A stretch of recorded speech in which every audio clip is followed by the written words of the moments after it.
কবরগুলো আমাদেরকে এই কথাই বলে যে আমরা একদিন ছিলাম, আজকে তোমরা আসো ফকফকে দুনিয়ায়, একদিন আমাদের মতো অন্ধকার করে তোমরাও আসবে। কবির কথাই সত্য, মিলে খাক মে আহলে শাহ कैसे कैसे জমি খা গই নওজোয়া कैसे कैसे। কত বাদশাহী তো মাটির নিচে শেষ হয়ে গেল, কত জমিনই তো কত যুবককে অস্তিত্বহীন করে দিল। এটাই সত্য। আজল নে না ছোড়া কেসরা না দারা, মৌত আজ পর্যন্ত কাউকে ছাড়ে নাই। মৌতকে ফাঁকি দেওয়া যায় না, ওভারটেক করা যায় না।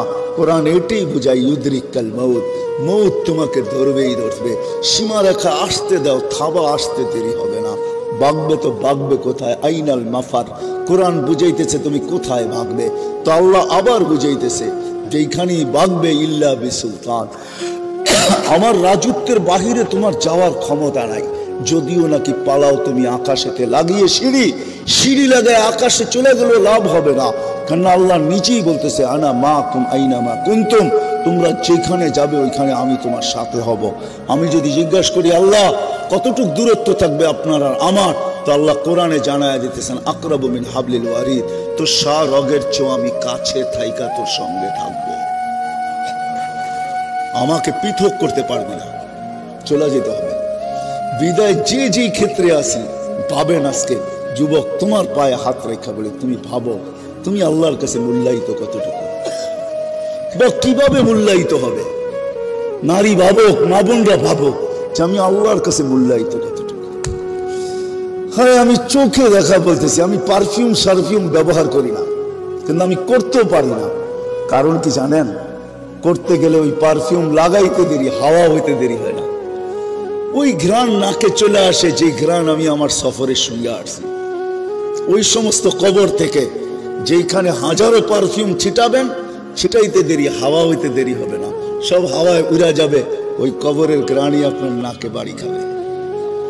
হ্যাঁ, কসম খোদার, আমি অ্যাড্রেস দিয়ে দিতেছি। আমার কাছে হুজুরদের মতো কিতাবি এলেম নাই, কিন্তু চোখে দেখার এলেম আছে। আমার এই নাকে বাড়ি খাওয়া আছে, আমিও অ্যাড্রেস দিয়ে দিই। যান, কবরের নাম বলে দিতেছি। জাফর ইবনে আবু তালেবের কবরে যান, যায়েদ ইবনে হারেসার কবরে যান, আব্দুল্লাহ ইবনে রাওয়াহার কবরে যান। আরে এরা তো উচ্চ মানের মানুষ। যান ফেরাউনের বাড়ির কাজের মহিলার কবরে যান, ওইখান থেকে সুগ্রাণ বাহির হইতেছে। আল্লাহর রাসূলকে দাঁড়াইতে বাধ্য করছে। আল্লাহর রাসূল জিজ্ঞাসা করছে কতদিন বাহির হবে, বলে ইলা ইয়াউমিল কিয়ামা, কিয়ামত পর্যন্ত বাহির হবে। জর্ডানে এক সাহাবীর কবর আছে, ছিদ্র করা আছে, ছিদ্র করা।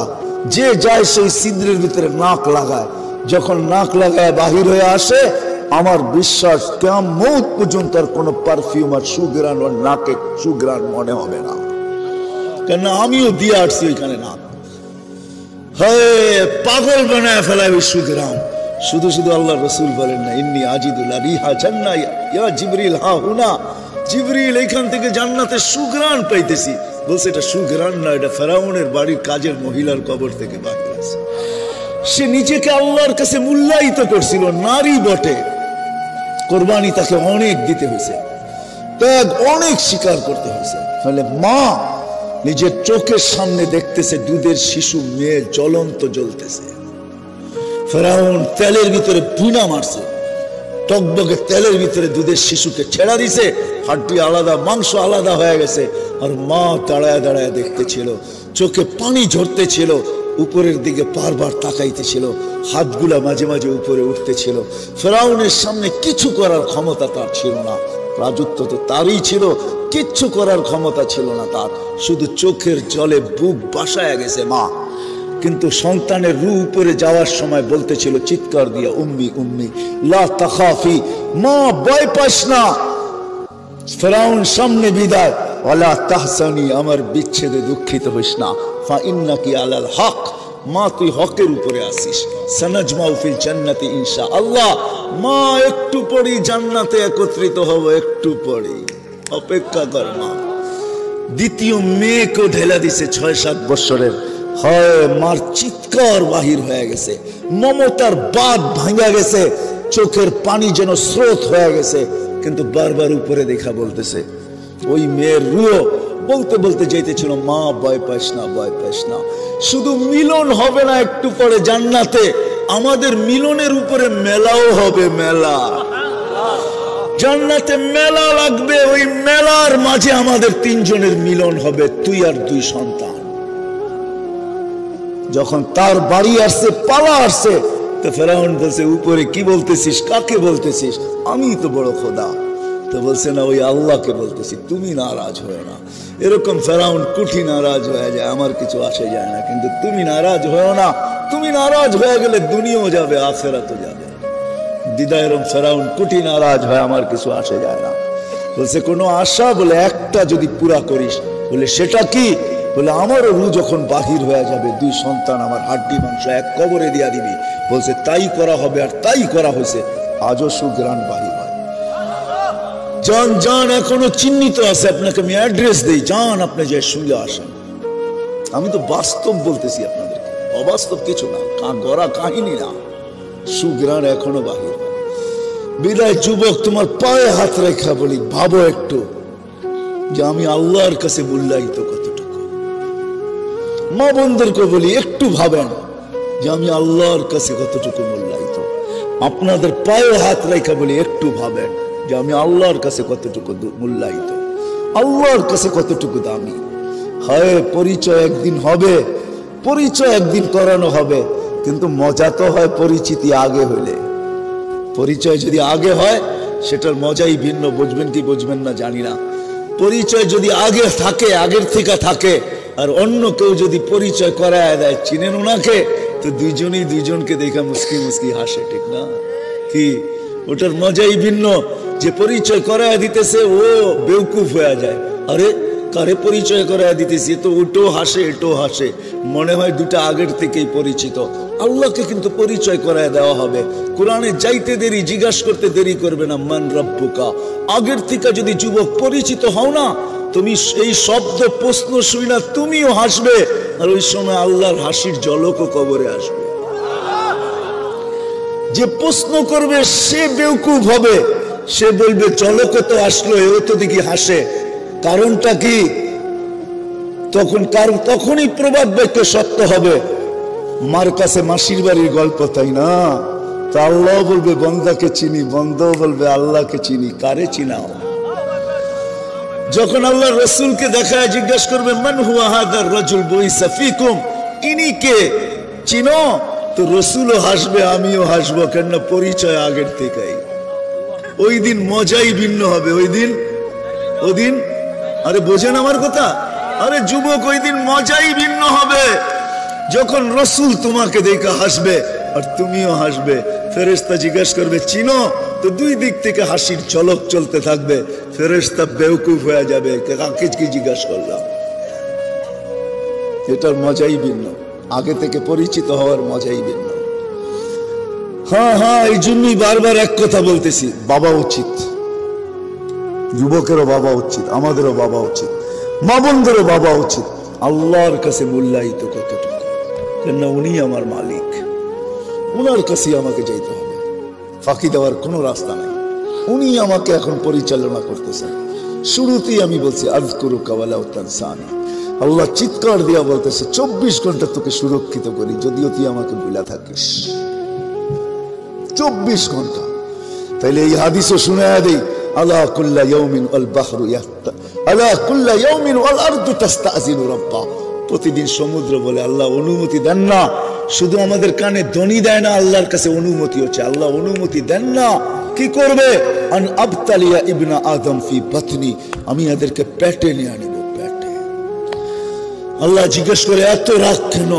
তো সে লজিক আর যুক্তি দেয়, ইলা মাতা আসবির ওয়া ইলা মাতা আতাহাম্মাল, আমি কতদিন সবুর করব, আর এই বোঝা কতদিন উঠায় রাখবো। বোঝা, মানুষের একটা বোঝা তো না, ওয়েট নাই মানুষের। হ্যাঁ, কতদিন এই ওজন উঠায় রাখবো? আর শুধু তার ওর অস্তিত্বের ওজন না। রাগ হয় না যুবক, তোমাদের পায়ে হাত রাখে। আমি তোমাদের মেমোরি গুলা ঘাটতে চাই না, তোমরাই বলো তোমাদের মেমোরিতে কি না আছে, মোবাইলের মেমোরিতে কি না আছে, বলো তোমাদের ফেসবুকে কি না আছে, বলো তোমাদের নেট কি জিনিস না দেখায়। সারা রাত্র নেটে ঘুরতে থাকো, কোনোদিন ভাবছো যে আমি দেখতেছি এই সময় যদি মালাকুল মউত আমার বুকে হাত রেখা দেয়? ভাবছো কোনোদিন? না, পারে না। না তোমার দরজা ভেদ করতে পারবে না, না তোমার সিসি ক্যামেরার বেষ্টনীকে ফাঁকি দিতে পারবে না। হায় হায় হায় হায়, জমিন বলে একা যদি হইতো তাও হয়তো 24 ঘন্টা গুনাহ করে, তাসি লাইলাম ওয়া নাহারা, রাত দিন গুনাহ করে, আর আমি বোঝা উঠায় রাখি। তারপরও আমার বুকে ইয়ামশি মারহা, আমার বুকে সিনা টান করে চলে। মাথা নোয়ায় যদি চলতো, লাজুকতার সাথে যদি চলতো, তাওয়াজু যাকে বলে, হায় হায় চুরি চুরি সিনা, যদি সিনা টান করে চলে, আমি কতদিন সহ্য করব? বলো আমাকে মালিক, বলো বলো, আমাকে অনুমতি দাও, আমি পেটে নিয়ে আনি। যুবক শুধু জমিন বলে না, আলা কুল্লা ইয়াউমিন ওয়াল বাহরু ইস্তাযিনু রাব্বা, প্রতিদিন সমুদ্র বলে আমাকে অনুমতি দেন না, আন উগরিকা ইবনে আদম ফি কারি। ফেরেশতারা বলে, আল্লাহ আমি কতদিন পাহারা দেব? হয় বুঝবেন কি বুঝবেন না জানি না, আপনাদের দিলে রেখাপাত করবে কি করবে না জানি না। প্রতিদিন 20 জন ফেরেশতা আমাদেরকে পাহারা দেয়। নাইট শিফটে 10 জন, ডে শিফটে 10 জন, দিনে 10 জন, রাত্রে 10 জন এক্সট্রা সিকিউরিটি গার্ড দেয়। আল্লাহ আমাদেরকে 10 জন করে 20 জন ফেরেশতা। মুসিবত যখন আসে, ফেরেশতা আল্লাহকে জিজ্ঞাসা করে, আল্লাহ বাঁচাবো? তো আল্লাহ চিৎকার দিয়া বলে, ইহফাজ, তাড়াতাড়ি বাঁচা। তো মৌতের জায়গার থেকে বাঁচায় নিয়ে আসে। হায় হায়, প্রত্যেকের জীবনে এরকম পর্ব হবে যে মৌতের হাত থেকে বাইচা আসছি, অনেকবার বাইচা আসছি। এরকম পর্ব কি আমাদের জীবনে হবে না? কে বাঁচায় নিয়ে আসছে? আল্লাহ ফেরেশতাদের মাধ্যমে বাঁচায় নিয়ে আসছে। আর যেদিন বাঁচার হয় না, আল্লাহর হুকুম আসে বাঁচায়ও না, এই এলাকায় পাওয়া যাবে হাঁটু পানির ভিতরে ডুবা মেরা গেছে। আমি জানি এই এলাকার পুষ্কুনি গুলাতে পানি পুরা বৎসর থাকে না। এই সামনের দিন আসতেছে, চৈত্র বৈশাখে আসলে পানি তলায় চলে যাবে, ঠিক না? কি বলেন? এগুলা দক্ষিণ অঞ্চলের পুষ্কুনি না যে সারা বছর পানি থাকবে। এটা তো কলাতিয়ার রুইতপুরের পুষ্কুনি, বৎসরে একবার তলা দেখা যায়, ঠিক না? ঠিক না? ওই তলা পানিতে ডুবা মারা গেছে এরকমও শত শত পাওয়া যাবে এই এলাকায়, ঠিক না? ফেরেশতা দিয়ে আল্লাহ সুরক্ষিত করে। ফেরেশতা বলে অনুমতি দেন না আমাদেরকে, কিন্তু সবার কোরবান জামা আল্লাহর উপরে। আল্লাহ তো আল্লাহ, আল্লাহ তো আল্লাহ। হায় হায় হায় হায়, সারা দুনিয়ার মার মমতা এক করলো, প্রত্যেক বান্দাকে এর চেয়ে 70 গুণ বেশি আল্লাহ ভালোবাসে। যার কারণে আল্লাহ জবাব দেয়, ইনকান আবদুকুম ফাশানুকুম বিহ, বন্দা তোমাদের হলে যার মনে যা চায় করতে পারো। ইনকান আবদি, যদি বন্দা আমার হয়, খবরদার যদি চোখ উঠায় দেখলা খুলা ফেলবো চোখ। ইন আতানি লাইলান কাবিলতু, ইন আতানি নাহারান কাবিলতু, রাত্রে ফিরে আসলে আমি বুকে জড়ায় নিব, দিনে ফিরে আসলে আমি বুকে জড়ায় নিব। ওমান আদামু মিন্নি জুহদাম ওয়া কারামা, আমার চেয়ে বড় দাতা কেউ নাই। বরং একটু আগে বলছে, ইয়াবসুতু ইয়াদাহু লাইলান হাত্তা ইয়াতুবু মাসিআন নাহার। ও যুবক, কেমনে বুঝাবো আমি তোমাদেরকে? দুনিয়ার মানুষগুলা শাস্তির আওতায় আনার জন্য প্রশাসনিক লোকেরা ডেলি পৃষ্ঠা দেখতে থাকে, কার বাড়িতে আজকে যাওয়া যায়, কাকে ট্রাক করে কোথায় পাওয়া যায়, কি করে ওরে হাত করা পড়ানো যায়, কি করে ওকে বেড়ি পড়ানো যায়, কি করে ওরে আইনের আওতায় আনা যায়, কি করে ওকে শাস্তি দেওয়া যায়। রাতের 3 ভাগের 1 ভাগ অতিবাহিত হয়ে গেছে, যুবক আল্লাহ প্রথম আকাশে চলে আসছে আর আহ্বান করতেছে, যত বড় আসামি হও না কেন, লাউ বালাগাত দুনুবুকা ইনানা সামা, যদি তোর গুনাহ দিয়ে আকাশের পরিধিও ভরা দেয়, আয় না আমার কাছে, ফাস্তাগফিরতানি, মাপ চাইতে দেরি, আমি মাপ করতে দেরি হবে না।